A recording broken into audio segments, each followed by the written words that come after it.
And we're back this morning with Max Richtman, and we're talking about preserving Social Security and Medicare, the groups that he heads up. And I just want to show our viewers this New York Times piece that came out over the holiday weekend. Support builds for a plan to rein in Medicare costs. And it says that although the so-called super committee, the Deficit Reduction Committee, was not able to reach a deal, there are members from both parties that believe that there should be some compromise on Medicare, and that the panel, Medicare should offer a fixed amount of money to each beneficiary to buy coverage from competing private plans whose costs and benefits would be tightly regulated by the government.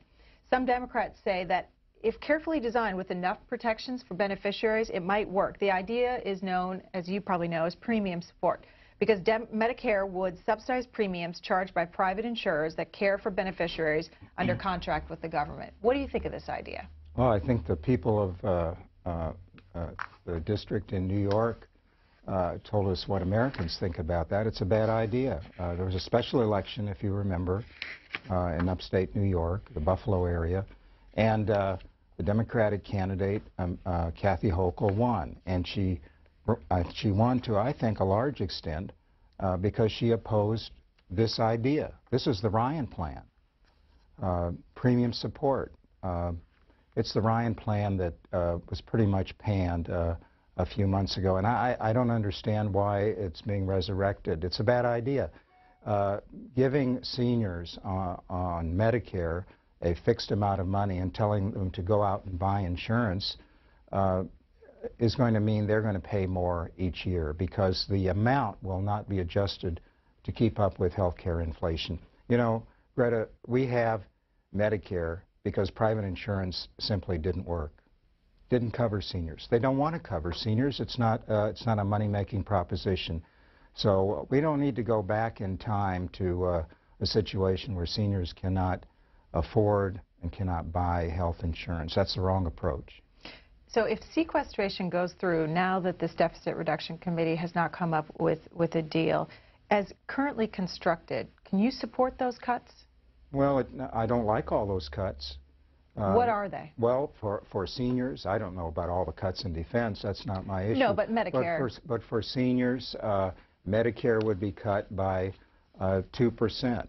On the provider side, that's hospitals, nursing, skilled nursing facilities, physicians, and those are pretty dramatic cuts that could, if not beneficiaries, so there will be no increase, as I understand it, on beneficiaries in terms of co-pays and premiums, out-of-pocket costs, but there will be cuts on providers. That could have a dramatic impact on access. So we're very leery about those cuts. There are other pieces of sequestration that are problematic. Low-income home energy assistance, very important to seniors, especially in the winter. That would be cut dramatically, about $250 million a year. The Meals on Wheels, congregate meals, there are a lot of problems with that. But the failure of the super committee, I don't consider it a failure. They did not fail the American people.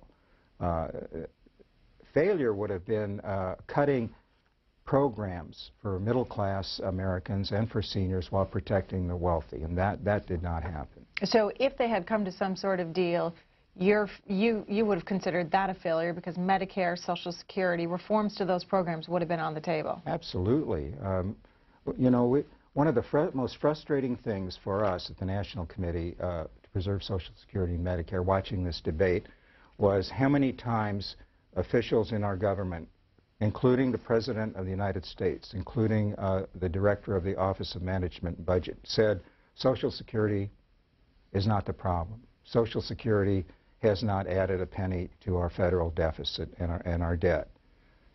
It's not the problem yet. It was the focus of so much attention in the negotiations. And we tried to get the message across that this program didn't cause the problem and should not be used as a bargaining chip in negotiating for a deficit reduction plan. So given that they didn't reach a deal, is your group going to then be okay with this $123 billion in cuts to Medicare? In other words, are you willing to accept sequestration? Well, we may have no choice. The president has said that he would veto any proposal to alter or amend or repeal sequestration unless there is a comparable package, deficit reduction package, that is put forward that amounts to, again, $1.2 trillion in cuts over 10 years. So we're going to be watching it very carefully. There are going to be a lot of negotiations. This isn't the end. The failure, quote, failure of the super committee is not the end of the discussion. We're going to have a whole budget process to work through. But I wanted to just say one thing about our efforts. I am so proud of the National Committee to Preserve Social Security and Medicare. It's 3.5 million members and supporters. It's dedicated staff. And the other groups that we partnered with in our campaign to get through the bubble that the super committee tried to live in over the last 3 months. So we penetrated that bubble. So you were part of those ads that many Americans saw where seniors said, if you touch Medicare and Social Security, we have a big vote. We have a say in 2012. You know, we had a campaign slogan that resonated: hands off, no cuts.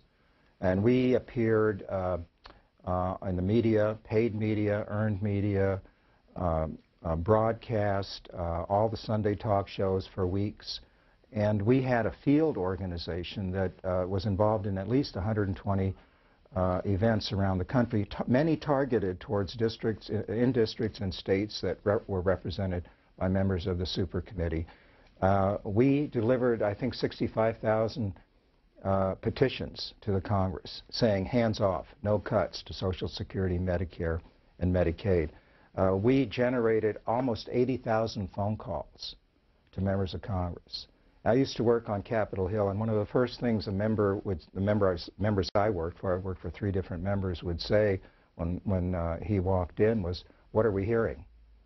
So they heard, I think they heard our message. How much money did you spend on that? We spent over $2 million, and that is a lot of money for us. Let's talk about Social Security. Okay. Are there any reforms that you would agree to on Social Security? Well, first of all, reforms of Social Security will probably happen, and we're not opposed to ever changing anything to Social Security. That wouldn't make any sense. It's a dynamic program. It has changed over time. It's not the same program it was in 1935. There have been a number of major changes. The last time Social Security was changed in a comprehensive way was in 1983, the Social Security amendments. And that dealt with a lot of changes, including the benefits and the financing. But that was done for the sake of Social Security, not to solve some problem, as I mentioned, that Social Security didn't create. So there's always, Social Security is sound, able to pay everybody every penny they're entitled to, and that's not Max Richtman saying it, that's the trustees, until the year 2036. Then there's a shortfall of a little over 20%. That needs to be dealt with. We did not need to fix that particular problem by Thanksgiving. But we don't want to wait till December of 2036, but we didn't need to address it by Thanksgiving. So we need to look at the long-range problems, and we would like to be part of that process. Well, let me remind our viewers of an October 29th piece in the Washington Post written by Lori Montgomery, "The Debt Fallout, How Social Security Went Cash Negative Earlier Than Expected." In 2010, under the strain of a recession that caused tax revenue to plummet, the cost of benefits outstripped tax collections for the first time since the early 1980s. Now Social Security is sucking money out of the Treasury. This year will add a projected $46 billion to the nation's budget problems, according to projections by system trustees. Replacing cash lost to a one-year payroll tax holiday will require an additional $105 billion. If the payroll tax break is expanded next year, as we are debating this week in the Senate, Social Security will need an extra $267 billion to pay promised benefits. Well, I remember Lori Montgomery's article, and I took great exception to that article and wrote to the Washington Post. They didn't print my analysis, but she's absolutely wrong about Social Security being cash negative. Yes, the money that came in through the payroll tax because of the recession and our high unemployment did not cover all of the benefits that needed to be paid. But there's interest on the Social Security Trust Fund bonds. It's not cash negative. The program still, even in this awful economic time, the program added money to its trust fund because it received interest on the bonds that are held in the Social Security Trust Fund. $2.6 trillion that will grow another $1 trillion in the next 10 years or so. So I'm sorry that she presented the case the way she did. I think it was very misleading. Some say, though, that how it works is that the Treasury has to sell those bonds. And if investors are weary of the Congress, the government in the United States, being able to deal with our deficit situation, that is, if they don't tackle Medicare, Medicaid, Social Security, that the United States will suffer another downgrade, and then investors will run away, and they won't want to buy those bonds to help pay for Social Security. Well, there's no doubt. I'm not here defending our debt or our deficit. There's no question. So something needs to be done on those programs. Absolutely. Something needs to be done with our debt and our deficit.